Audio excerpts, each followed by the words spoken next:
This is American history for Tuesday, October the 6th, 2020. The Washington Administration. The Constitution required that the Electoral College shall elect the President. In 1788, George Washington was the near unanimous choice for the Electoral College. Washington was given the oath of office on a balcony overlooking Wall Street in New York City. New York City became the first capital of the United States. The man who received the second most votes was John Adams. John Adams was declared vice president. Washington is going to face several challenges in his first administration. First, Washington had to organize a federal government. Now, Washington knew he could not do it by himself.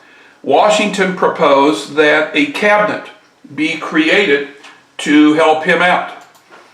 Washington went to Thomas Jefferson, who had been the ambassador to France during the Articles of Confederation, and asked Jefferson to be the Secretary of State. This is the man who formulates foreign policy and advises the president on those matters. Henry Knox, who had been the chief of artillery during the American Revolution, was asked to be the Secretary of War. Now please remember, at this time we do not have an army. So Knox's biggest challenge will be to create a national army. Edmund Randolph, who had been governor of the state of Virginia, will be asked to be Attorney General. Now the Attorney General is the leader of the judicial branch. It is up to the Attorney General to prosecute crimes if crimes are committed. And finally, Alexander Hamilton was asked to be the Secretary of the Treasury. Now with Hamilton in Treasury and Jefferson in State, it would make for a very uncomfortable time during Washington's 8 years. Now, I can't show this video because I'm afraid that it would dink out it would not allow it to be shown, so we'll skip over this for now. Congress in 1789 is going to create a court system. Now, the Supreme Court had already been created by the Constitution. Congress will now create a Court of Appeals and district courts. Now the idea is the district courts would handle cases of original jurisdiction. Then, if there was a problem, it would go to the Court of Appeals, and if there was still a problem, it would go to the Supreme Court. The second problem that faced Washington was how to finance the government. Now this would put it into Hamilton's ideas. This is where Hamilton and Jefferson will begin to give conflicting information to the president. The states had incurred a massive debt during the Revolution. The Articles of Confederation Congress had incurred a massive debt. And Hamilton's plan was to take all of the state debt that was owed to France and the national debt that was owed to France and combine it into one great debt. Now, the southern states were opposed to this. They were opposed to this because they felt that they had already paid off their debt. They had had little since there was not much fighting in the South, and this would burden the country with all of this debt. Hamilton argued that the only way we can borrow money is if we are in debt. So Hamilton's plan was to borrow money, ironically from the British, to pay off the French. Now, of course, he has to have some way of getting money in. Hamilton proposed a deal with Jefferson. Jefferson had great sway with Southern congressmen and senators. The plan was, if the South was to approve Hamilton's financial plan, and we'll get into the tax system in just a few moments, then Hamilton would try to sway the people of the North to put the first capital in the South. The first permanent capital of the United States would be placed a few miles upstream from Washington's home at Mount Vernon. It would be on the Virginia-Maryland border. Here is a painting done of George Washington as he lays the cornerstone for the first Capitol. To raise money, Hamilton proposed a tariff, or an import tax. The tariff would be collected by federal officials. So Congress would decide what is going to be taxed. Then the people from the Treasury Department would go out and collect the money. In addition to this, Hamilton proposed an excise tax. Now, an excise tax is a tax on either a luxury or a finished good.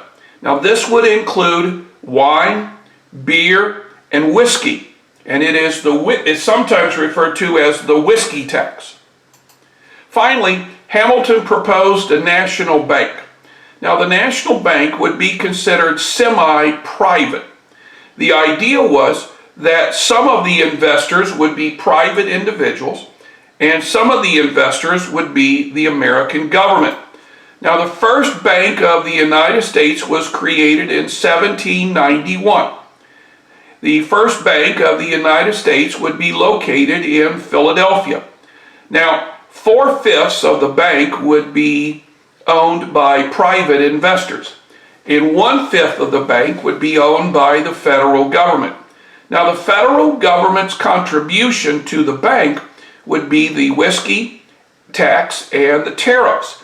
This would mean that there would be a steady supply of gold coming in to the bank. And this made the bank extremely profitable. Now, all of the paper money that would be printed by the bank would be backed by specie, backed by gold. And so this made the Bank of the United States a very tempting place to get your money from and a very tempting place to put your money in. The South, however, was fearful. The North was ripe with speculators. Speculators who had bought these certificates that had been sold during the American Revolution and had bought the certificates off of people at pennies on the dollar. Now the speculators would cash the certificates in at the national bank, and their money would be at face value. The Southerners felt that the speculators were taking advantage of people who had invested in the American Revolution. Now, since banks were scarce in those days, the first national bank would be in the largest city, Philadelphia. Soon it would open branches in New York and Boston. Now notice not a single branch was opened in the South. Problems developed with Hamilton's plan. Hamilton had proposed the collection of excise tax, and this became the first test of the federal power. In Pennsylvania, particularly western Pennsylvania, the easiest way to deal with corn was to turn it into whiskey.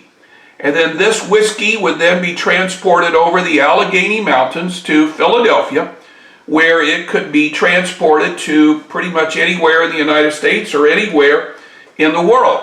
Had you tried that with corn, the corn would have all gone bad. The problem is the farmers out in the American West did not want to pay their whiskey tax. When Hamilton sent revenue agents into Pennsylvania to collect the tax, these revenue agents were sent away. Now, the question is Washington and the federal government going to stand for this? The revenue officials came back and told Washington of what had gone on, and Washington is going to create an army made mostly of Pennsylvania militia, and Washington himself will lead them across the mountains into western Pennsylvania. Now, this is the first, and to my knowledge, the only time an American president has taken an army into the field to do battle. This became known as the Whiskey Rebellion. Can you find Pennsylvania on a map? Congress created an import tax. Now, this import tax is going to help New England and help the middle states. because these were the states who were manufacturing goods, goods that were in competition with England and France. It hurt the South because as we created a tariff, England and France will create a tariff on us. And agricultural products manufactured in the South will probably be that which is tariffed the most. The last problem is the creation of a United States Army. The United States Army would be created with Henry Knox as its leader during the first administration. Now, the United States Army was quite small by European standards. But again, Knox and the president believed that this army would be needed in case of Indian attack. In 1792, Washington will be elected to a second term. John Adams will come in second, and he will be elected to vice president. Whereas all of Washington's first term dealt with domestic problems, all of Washington's second term will deal with Indian problems and problems with France. Well, we'll go over those problems tomorrow in class.